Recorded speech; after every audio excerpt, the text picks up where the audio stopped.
There's a man who learned to speak a language, and he did it using just one question. But who was this man? What question did he ask? And how did it almost cause a complete disaster at Disney World? Let's rewind. Back in the 80s, Disney would do anything to get the details right. So when they started planning EPCOT, they didn't just look at books or photos. They sent a team of Imagineers halfway across the world to Norway just to design a very small part of EPCOT. And on that team was a young Imagineer named Joe, who was fascinated with culture and language.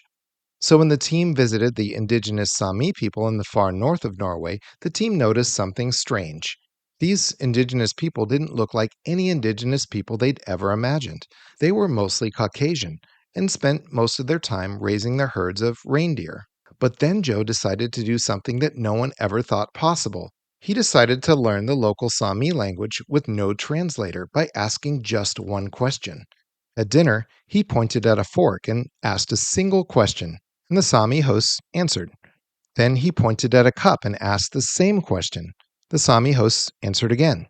He did this with more objects, and over the course of the meal, by the time the meal was over, Joe could hold a conversation in Sami. His team, speechless. Then came disaster.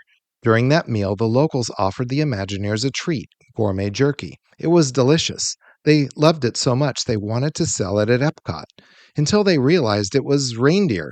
They were about to serve Rudolph snacks to kids at Christmas at Epcot. Huge problem.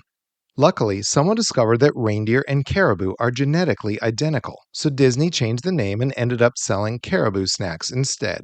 Crisis averted. And that young Imagineer? He went on to become the creative inspiration behind Disney's Animal Kingdom theme park and countless other Disney attractions.